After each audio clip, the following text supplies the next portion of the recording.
आप सभी दोस्तों का बहुत बहुत स्वागत है आपके अपने YouTube चैनल हिंदी साहित्य क्लासेस में। और आशा करती हूँ आप लोग बहुत अच्छे हैं और आने वाली परीक्षाओं के लिए आपकी तैयारी बहुत अच्छे से चल रही है। आज के प्रैक्टिस सेट हमारा 22 है और इस प्रैक्टिस सेट में हम 50 महत्वपूर्ण क्वेश्चन को सॉल्व करने वाले हैं। 50 या 50 प्लस क्वेश्चन होंगे। टॉपिक है हमारा प्रयोगवाद और नई कविता, जो कल की क्लास में हमने सरस्वती पांडे गोविंद पांडे की बुक से हमने पढ़ा था। ठीक है, तो आप लोग क्लास में बने रहिएगा, क्लास को ज़रूर देखा करिए, महत्वपूर्ण क्वेश्चन है। चलिए हम अपनी क्लास स्टार्ट करते हैं, देखते हैं पहला प्रश्न। और हाँ, जैसे ही हमारा ये सरस्वती पांडे गोविंद पांडे की बुक से जो हमारा सीरीज़ चल रहा है, जैसे ही ये समाप्त होता है वैसे ही मैराथन क्लासेस लूँगी मैं, जिसमें 125 क्वेश्चन होंगे। ठीक है ना, क्योंकि पेपर कभी भी हो सकता है। आप ये मान के चलिए 2023 में जो है पेपर हमारा होने की संभावना जो है ज़्यादा से ज़्यादा जो है देखने को मिल रहा है। ठीक है ना, तो चलिए स्टार्ट करते हैं क्लास। देखते हैं आज का पहला प्रश्न। आज का पहला प्रश्न है, प्रयोगवाद की समय सीमा क्या निर्धारित की गई है।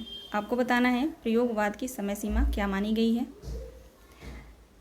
राइट आंसर हो जाएगा हमारा ऑप्शन बी 1943 से लेकर 1953। ठीक है, और नई कविता की समय सीमा क्या मानी गई है, 1954 ईस्वी। ध्यान रखेंगे आप लोग, 1954।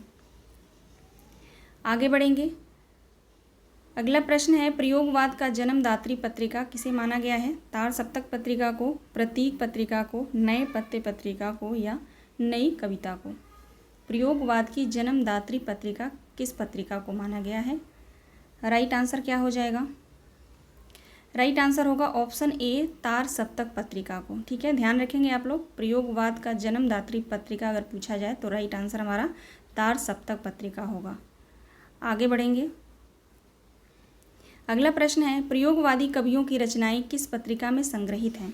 आपको बताना है प्रयोगवादी कवियों की रचनाएं किस पत्रिका में संग्रहित हैं। प्रतीक, तार सप्तक, नए पत्ते या नई कविता। राइट आंसर क्या होगा हमारा। प्रयोगवादी कवियों की रचनाएं किस पत्रिका में संग्रहित हैं। राइट आंसर हो जाएगा तार सप्तक पत्रिका में। ठीक है, आगे बढ़ेंगे। अगला प्रश्न है, प्रयोगवाद शब्द का सर्वप्रथम प्रयोग किसने किया। प्रयोगवाद शब्द का सर्वप्रथम प्रयोग किस आलोचक ने किया है। नामवर सिंह, अज्ञेय, नंदुलारी वाजपेयी या निराला। सही जवाब क्या होगा हमारा। ऑप्शन सी हमारा सही जवाब है, नंदुलारे वाजपेयी। आगे बढ़ेंगे। अगला प्रश्न है, प्रयोगवाद का प्रवर्तक किस कवि को माना जाता है। ये सभी क्वेश्चन जो है आसान हैं, आप सभी को आंसर पता होगा, लेकिन आसान क्वेश्चन जान के आप लोग किसी भी क्वेश्चन को आप लोग छोड़ा मत करिए। ठीक है ना, रिवीजन आप लोग हमेशा करते रहिए। प्रयोगवाद का प्रवर्तक किस कवि को माना जाता है। राइट आंसर होगा अज्ञेय को। ऑप्शन सी हमारा राइट आंसर है। आगे देखेंगे। अगला प्रश्न है, थोड़ा और ऊपर करो इसको। अगला प्रश्न है, प्रयोगवाद के प्रवर्तक के अनुसार प्रयोगवादी कवि का मुख्य लक्ष्य क्या था। प्रयोगवाद के प्रवर्तकों के अनुसार प्रयोगवादी कवि का मुख्य लक्ष्य क्या था। नए काव्य उपकरणों का प्रयोग, भावुकता के स्थान पर बौद्धिकता का प्रतिष्ठा, नई राहों का अन्वेषण। डी ऑप्शन है, काव्य की पूर्ण परंपरा का निषेध। राइट आंसर क्या होगा इनमें से। प्रयोगवाद के प्रवर्तक के अनुसार प्रयोगवादी कवि का मुख्य लक्ष्य जो है पूछा जा रहा है, यहाँ पे ध्यान रखेंगे आप लोग। राइट आंसर होगा हमारा ऑप्शन सी, नई राहों का अन्वेषण। आगे देखेंगे। प्रयोगवाद को बैठे ठाले का धंधा किसने कहा था। प्रयोगवाद को बैठे ठाले का धंधा किसने कहा था। राइट आंसर क्या होगा हमारा। राइट आंसर होगा नंदुलारे वाजपेयी ने। नंदुलारे वाजपेयी ने प्रयोगवाद को बैठे ठाले का धंधा कहा था। ठीक है, आगे बढ़ेंगे। अगला प्रश्न है, घोर अहमनिष्ठ व्यक्तिवाद किस काव्यधारा की प्रवृत्ति है। घोर अहमनिष्ठ व्यक्तिवाद किस काव्यधारा की प्रवृत्ति है। राइट आंसर क्या होगा। प्रयोगवाद। राइट आंसर होगा हमारा प्रयोगवाद। घोर अहमनिष्ठ व्यक्तिवाद जो काव्यधारा जो प्रवृत्ति है वो प्रयोगवाद की प्रवृत्ति है। ठीक है, आगे बढ़ेंगे। अगला प्रश्न है, यहाँ पे डैश दिया है। डैश ने प्रयोगवाद का सर्वाधिक प्रयोगवाद का सर्वाधिक प्रभावित किया है? यानी यहाँ पे क्वेश्चन है, किसने प्रयोगवाद को सर्वाधिक प्रभावित किया है? मार्क्सवाद, अस्तित्ववाद, प्रयोगवाद या छायावाद? किसने प्रयोगवाद को सर्वाधिक प्रभावित किया है? राइट आंसर क्या होगा? अस्तित्ववाद। ठीक है ना, राइट आंसर हमारा बी हो जाएगा, अस्तित्ववाद। ध्यान रखेंगे आप लोग। आगे देखते हैं, तार सप्तक का प्रकाशन किस सन में हुआ था? आपको बताना है तार सप्तक का प्रकाशन किस सन में हुआ था? राइट आंसर हो जाएगा 1943 ईस्वी। आगे बढ़ेंगे, अगला प्रश्न है, प्रयोगवाद की पक्षधर पत्रिका कौन सी थी? आपको बताना है प्रयोगवाद की पक्षधर पत्रिका कौन सी थी? सरस्वती, हंस, विशाल भारत या प्रतीक? सही जवाब हमारा क्या होगा? राइट आंसर होगा हमारा ऑप्शन डी, प्रतीक पत्रिका, जिसके संपादक अज्ञेय थे और इसका प्रकाशन वर्ष है 1947। ठीक है, 1947 ईस्वी। और ये पत्रिका जो है इलाहाबाद से निकलती थी। आगे बढ़ेंगे, अगला प्रश्न है, प्रयोगवाद कोई वाद नहीं, प्रयोगवाद अपने में इष्ट नहीं है, वह साधन है। यह कथन निम्न में से किस कवि का है? मुक्तिबोध का, नंद दुलारे वाजपेयी का, नामवर सिंह का, अज्ञेय का? आप लोग बताएंगे यह कथन किस कवि का है? राइट आंसर हो जाएगा ऑप्शन डी, अज्ञेय का। आगे देखेंगे, तार सप्तक के कवियों को राहों का अन्वेषी किसने कहा? आपको बताना है तार सप्तक के कवियों को राहों का अन्वेषी किस कवि ने कहा था? मुक्तिबोध ने, निराला ने, जयशंकर प्रसाद या अज्ञेय?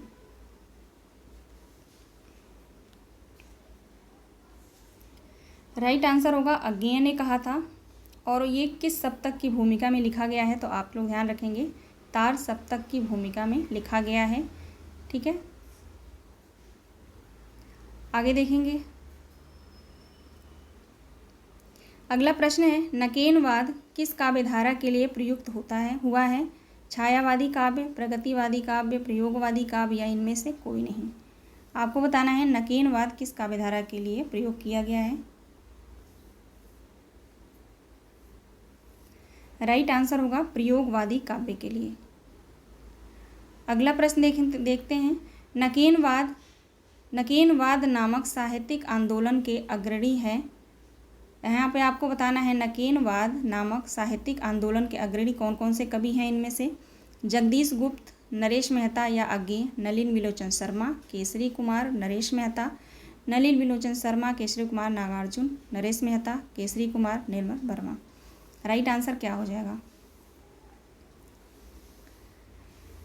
राइट आंसर होगा हमारा ऑप्शन बी, नलिन विलोचन शर्मा, केसरी कुमार और नरेश मेहता। ठीक है, इन तीनों के प्रथम अक्षर जो है न और इनके केसरी के और न, इन तीनों अक्षर को लेकर जो है नकेनवाद शब्द बना था। ठीक है, ध्यान रखेंगे आप लोग, नकेनवाद को हम प्रपदवाद भी कहते हैं।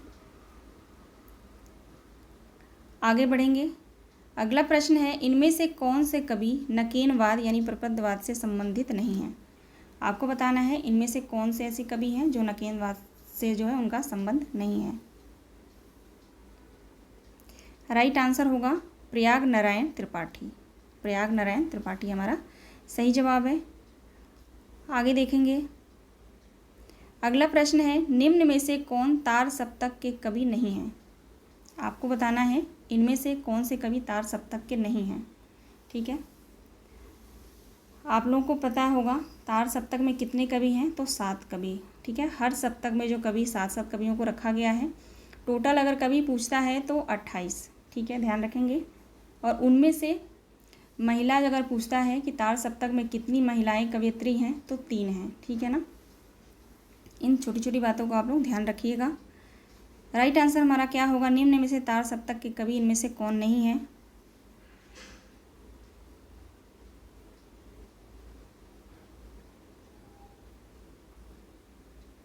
राइट आंसर होगा धर्मवीर भारती। ऑप्शन डी हमारा राइट आंसर है। धर्मवीर भारती जो है तार सप्तक के कवि नहीं है, तो किसके हैं? दूसरे सप्तक की, सॉरी तार सप्तक नहीं, दूसरे सप्तक की। ठीक है, धर्मवीर भारती जो है दूसरे सप्तक के कवि हैं। आगे बढ़ेंगे। अगला प्रश्न है, निम्न में से कौन तार सप्तक के कवि नहीं हैं? सॉरी, ये वही क्वेश्चन है, इसको जान देते हैं, ठीक है ना, रिपीट हो गया है क्वेश्चन। आगे देखेंगे, भारत भूषण अग्रवाल किस सप्तक के कवि हैं? आपको बताना है भारत भूषण अग्रवाल किस सप्तक के कवि हैं। भारत भूषण अग्रवाल जो है तार सप्तक के कवि हैं, ठीक है। आगे बढ़ेंगे। अगला प्रश्न है, निम्न में से कौन तार सप्तक के कवियों में नहीं आता है? इनमें से कौन से कवि हैं जो तार सप्तक के कवियों में नहीं आते हैं?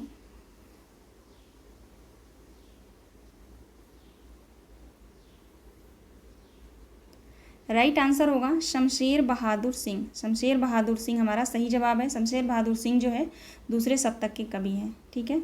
बाकी तीनों कवि जो हैं ये तार सप्तक के कवि हैं, ध्यान रखेंगे आप लोग। इसका जो है आप लोग क्लास देखेंगे, मेरी जो क्लास में कल की क्लास में जो मैंने ट्रिक बहुत अच्छे से बताया है, उस ट्रिक को आप याद कर लेते हैं तो जो तार सप्तक का जो क्वेश्चन आएगा कवियों से रिलेटेड, तो वहाँ पे आपका गलत नहीं होगा। आगे देखेंगे, शकुंतला माथुर किस सप्तक की कवयित्री हैं? आपको बताना है शकुंतला माथुर किस सप्तक की कवयित्री हैं।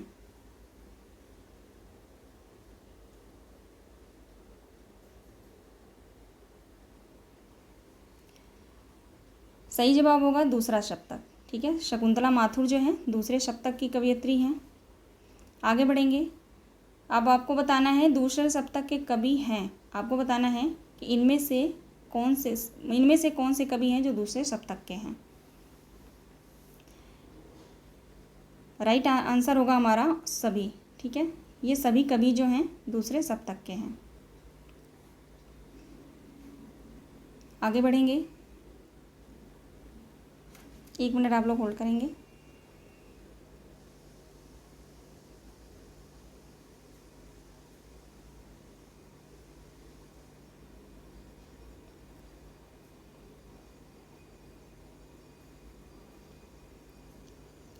आगे देखते हैं, दूसरे सप्तक का प्रकाशन वर्ष क्या है? दूसरे सप्तक का प्रकाशन वर्ष क्या है माना गया है? मैंने क्वेश्चन छोड़ा तो नहीं, पानी पीने लगी थी, ठीक है। हाँ जी, आप बताएंगे दूसरे सप्तक का प्रकाशन वर्ष क्या माना गया है?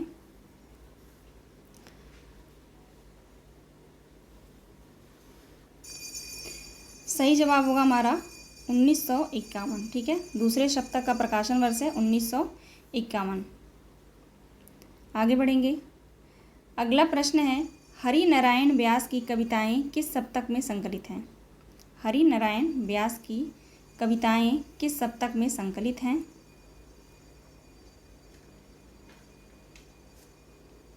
आप लोग बताएंगे हरि नारायण व्यास किस सप्तक के कवि हैं।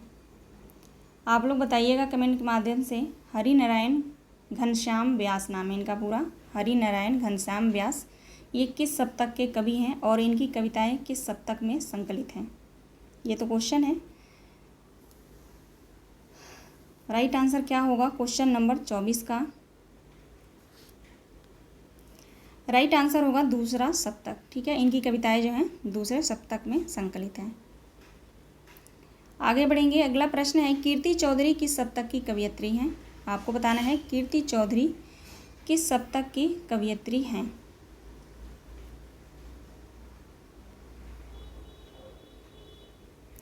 राइट आंसर होगा तीसरा सप्तक, ठीक है। कीर्ति चौधरी जो है तीसरे सप्तक की कवयित्री हैं। अगर आपको नहीं याद होता है जल्दी से तो आप लोग जो है कीर्ति नाम लीजिए। कीर्ति ती ऐसे आ रहा है ना, ई साउंड जो आ रहा है, तो उस कीर्ति से ई और तीसरा बोलने में भी ई साउंड आ रहा है, ठीक है। इससे आप लोग इसको रिलेट कर लीजिएगा। कीर्ति चौधरी जो है तीसरे सप्तक की कवयित्री हैं।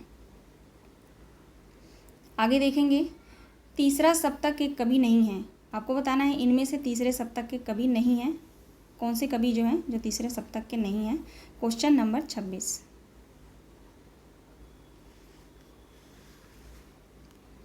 राइट आंसर होगा अवधेश कुमार। अवधेश कुमार जो है तीसरे सप्तक के कवि नहीं है, ये जो है चौथे सप्तक के कवि हैं, ठीक है।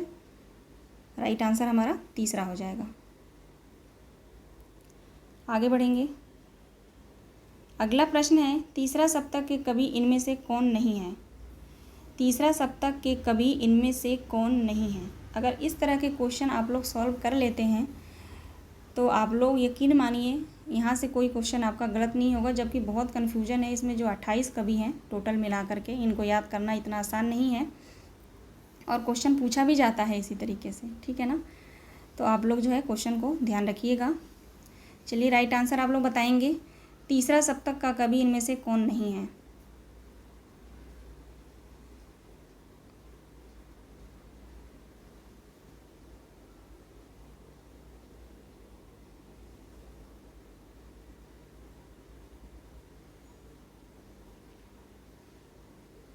नहीं पूछा जा रहा ना, वही तो मैं तब से देख रही हूँ। तीसरे सप्तक के कवि इनमें से कौन हैं? उपयुक्त सभी हैं, ठीक है ना। राइट आंसर होगा डी हमारा, उपयुक्त सभी। ये सभी कवि जो हैं तीसरे सप्तक के हैं। मैं नहीं पढ़ रही हूँ तो उसके हिसाब से मैं कंफ्यूज हो गई। मैंने कहा ये तो सारे कवि तीसरे सप्तक के ही हैं, है ना। चलिए आगे बढ़ते हैं। अगला प्रश्न है, तार सप्तक के कवियों ने इस काव्यधारा की कविताओं के लिए प्रयोगवाद शब्द का प्रयोग न करके किस शब्द का प्रयोग किया है? ठीक है, क्वेश्चन ध्यान से देखेंगे आप लोग। तार सप्तक के कवियों ने इस काव्यधारा की कविताओं के लिए प्रयोगवाद शब्द का प्रयोग न करके किस शब्द का प्रयोग किया था? प्रयोगवादी, प्रकृतिवादी, प्रयोगकर्ता या प्रयोगशील? सही जवाब क्या होगा आप लोग बताएंगे।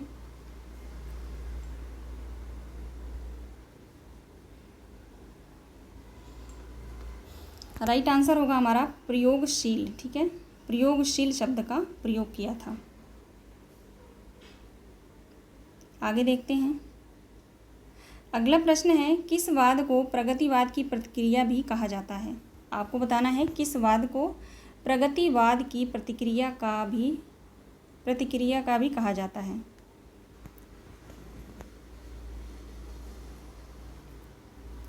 राइट आंसर होगा हमारा प्रयोगवाद को। प्रयोगवाद को प्रगतिवाद की प्रतिक्रिया भी कहा जाता है, ध्यान रखेंगे। आगे बढ़ेंगे। अगला प्रश्न है, तार सप्तक मूलतः किसके दिमाग की उपज मानी जाती है? आपको बताना है तार सप्तक किसके दिमाग की मूलतः उपज मानी जाती है? मुक्तिबोध, प्रभाकर माचवे, अज्ञेय या नेमिचंद्र जैन? सही जवाब हमारा क्या हो जाएगा? आपको बताना है तार सप्तक मूलतः किसके दिमाग की उपज मानी जाती है या है? हमारा राइट आंसर होगा प्रभाकर माचवे, ठीक है। प्रभाकर माचवे हमारा सही जवाब है। आगे बढ़ेंगे। अगला प्रश्न है, तीसरा सप्तक का प्रकाशन वर्ष क्या है? आपको बताना है तीसरे सप्तक का प्रकाशन वर्ष क्या है। राइट आंसर होगा हमारा ऑप्शन सी 1959। ध्यान रखेंगे आप लोग, तार सप्तक का प्रकाशन वर्ष है 1943, दूसरे सप्तक का प्रकाशन वर्ष है 1951, तीसरे सप्तक का प्रकाशन वर्ष है 1959, चौथे सप्तक का प्रकाशन वर्ष है 1979, ठीक है। आपको पहले वाले में 8 प्लस करना है, दूसरे में भी 8 प्लस करना है, तीसरे में भी आपको 8 प्लस कर, चौथे में आके आपको 20 प्लस करना है, ठीक है। ऐसे आप लोग ध्यान रखिएगा, कभी गलत नहीं होगा। आगे देखेंगे। अगला प्रश्न है, चौथा सप्तक का प्रकाशन वर्ष क्या है? जैसा कि मैंने आपको बता ही दिया पहले, राइट आंसर होगा हमारा ऑप्शन बी 1979। आगे देखते हैं, सुमन राजे किस सप्तक की कवयित्री हैं? आपको बताना है सुमन राजे किस सप्तक की कवयित्री हैं? चौथे सप्तक की। राइट आंसर होगा हमारा चौथा सप्तक। आगे बढ़ेंगे। अगला प्रश्न है, दूसरा सप्तक की कवयित्री शकुंतला माथुर किस प्रयोगवादी कवि की पत्नी है? तो आपसे पूछा जा रहा है दूसरे सप्तक की कवयित्री हैं शकुंतला माथुर, किस प्रयोगवादी कवि की ये पत्नी हैं? सही आंसर होगा हमारा गिरजा कुमार माथुर। गिरजा कुमार माथुर की पत्नी हैं। आगे बढ़ेंगे। अगला प्रश्न है, चौथा सप्तक के कवि नहीं हैं, इनमें से कौन से कवि हैं जो चौथे सप्तक के नहीं हैं?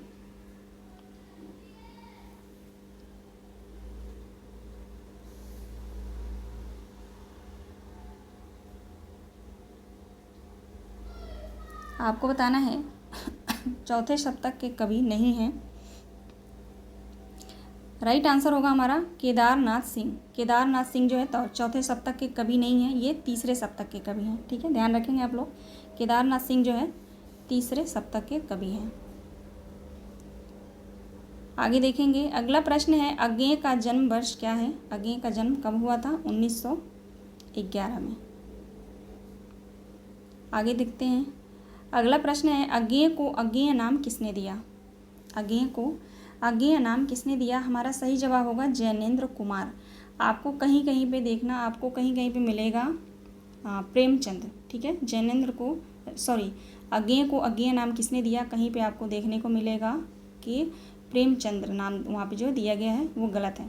ठीक है, क्योंकि जैनेन्द्र कुमार जो हैं अज्ञेय की राजनीतिक जो रचनाएं थी वो छापने के लिए जो है उसको प्रकाशित करने के लिए प्रेमचंद के पास लेकर आए थे। तो उन्होंने जो कहा कि ये किस नाम से छपेगा, नाम क्या होगा, तो जैनेन्द्र ने ही वहाँ पे बोला था अज्ञेय, मतलब कवि का नाम नहीं बताया उन्होंने, अज्ञेय बताया था।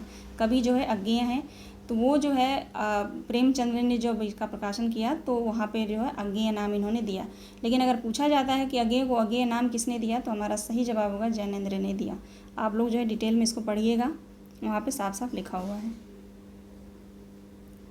अगला प्रश्न देखेंगे, अज्ञेय का प्रथम काव्य संग्रह कौन सा है? अज्ञेय का प्रथम काव्य संग्रह कौन सा है? राइट आंसर होगा हमारा भग्नदूत। प्रथम काव्य संग्रह पूछा जाए तो भग्नदूत, और अंतिम पूछा जाए तो ऐसा कोई घर आपने देखा है। ठीक है, आगे बढ़ेंगे। प्रकाशन वर्ष है भग्नदूत का 1933। भग्नदूत का जो है प्रकाशन वर्ष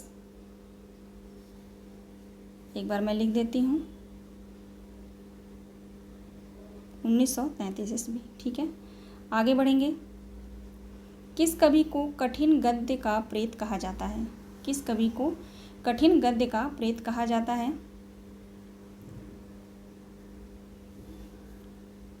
सही जवाब है हमारा ऑप्शन बी अज्ञेय को। अज्ञेय को कठिन गद्य का प्रेत कहा जाता है।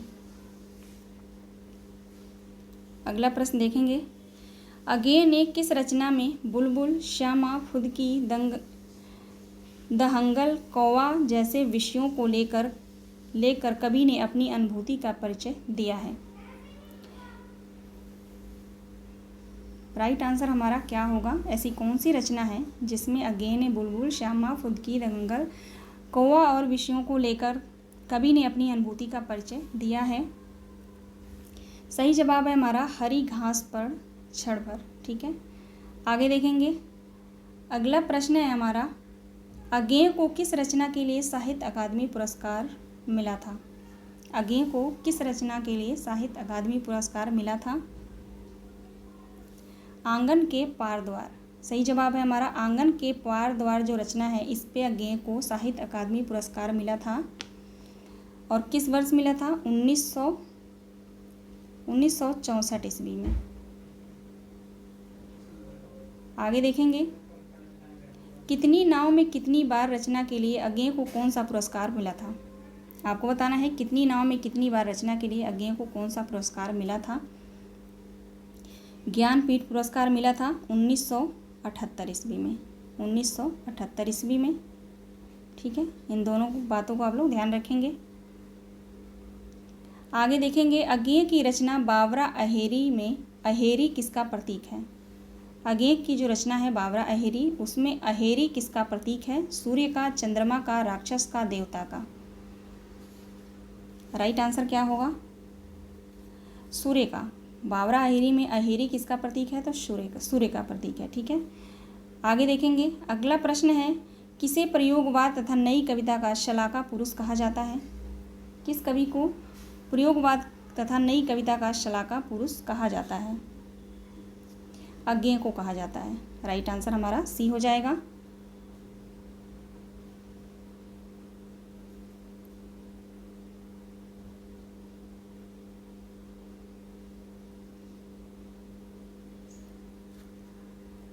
सॉरी, दब गया मेरे फिंगर से, थोड़ा माफ़ करेंगे आप लोग।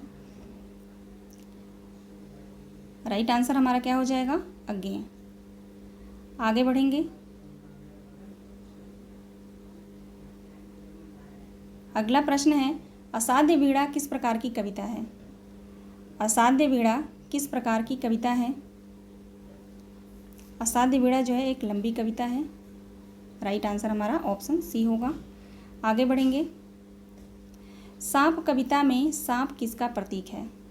आगे की कविता है ये। सांप जो है किसका प्रतीक है? ईर्ष्या का, ठीक है ना, ईर्ष्या का प्रतीक है सांप। आगे बढ़ेंगे। अगला प्रश्न है विश्वप्रिया एकायन अज्ञेय के किस काव्य के 2 खंड हैं? आपको बताना है विश्वप्रिया और एकायन अज्ञेय के किस काव्य के 2 खंड हैं। राइट आंसर होगा इत्यलम के, ठीक है। ये दोनों जो है इत्यलम के 2 खंडों का नाम है। अगला प्रश्न है हिंदी में हाइकू शैली के जन्मदाता कौन माने जाते हैं? हिंदी में ध्यान रखिएगा, हिंदी में पूछा जा रहा है। हिंदी में हाइकू शैली के जन्मदाता किसे माना जाता है? राइट आंसर होगा हमारा ऑप्शन बी, अज्ञेय को माना जाता है। अगला प्रश्न देखेंगे। नदी के द्वीप कविता किस संग्रह में संग्रहित है? नदी के द्वीप जो कविता है अज्ञेय की, यह कविता किस संग्रह से लिया गया है या किस संग्रह में संग्रहित है? राइट आंसर होगा हरी घास पर क्षण भर। आगे देखते हैं। अगला प्रश्न है किंतु हम हैं द्वीप, हम धारा नहीं, स्थिर समर्पण है हमारा, हम सदा के द्वीप हैं स्रोत स्विनी के। यह पंक्ति किसकी है? यह पंक्ति किस कवि की है? अज्ञेय की है, ठीक है। राइट आंसर हमारा ए हो जाएगा। अगला प्रश्न देखेंगे। अज्ञेय की कौन सी कविता जापानी लोक कथा पर आधारित है? आपको बताना है अज्ञेय की कौन सी कविता जापानी लोक कथा पर आधारित है। असाध्य बीड़ा, राइट आंसर होगा हमारा असाध्य बीड़ा। असाध्य बीड़ा जो कविता है यह जापानी लोक कथा पर आधारित है। आगे बढ़ेंगे। अगला प्रश्न है सांप तुम सभ्य तो हुए नहीं, नगर में बसना भी तुम्हें नहीं आया, तब कैसे सीखा डसना, विष कहाँ पाया। ये बहुत अच्छी कविता है, आप लोगों ने पढ़ा होगा, ठीक है। तो इस आपको पता होगा यह किसकी कविता है? अज्ञेय की। राइट आंसर हमारा सी हो जाएगा। अगला प्रश्न देखेंगे। निम्न में से कौन सी पंक्ति अज्ञेय की नहीं है? आपको बताना है इनमें से कौन सी पंक्ति अज्ञेय की नहीं है।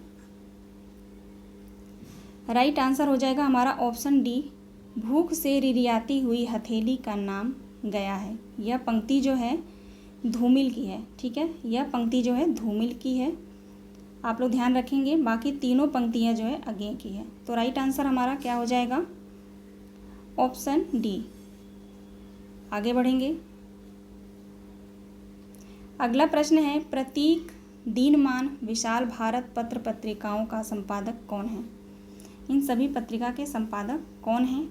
राइट आंसर होगा अज्ञेय हैं, ठीक है।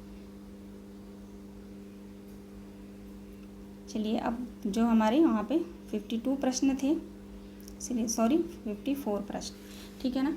आशा करती हूँ आप सभी लोगों को प्रश्न जो है अच्छे लगे होंगे और आशा करती हूँ आपका जो है इनमें से इतने जो 54 प्रश्न हैं, 54 प्रश्न में से आपके जो है 45 प्लस ही प्रश्न जो है आपके सही हुए होंगे, और भी ज़्यादा हुए होंगे क्योंकि इतने जो है कठिन प्रश्न नहीं थे इसमें, ठीक है ना। जिन्होंने बहुत अच्छे से पढ़ा होगा उनके सभी सही होंगे, ठीक है। मिलते हैं नेक्स्ट वीडियो में। आप सभी लोगों का बहुत बहुत धन्यवाद और आप लोग अपना ख्याल रखिएगा।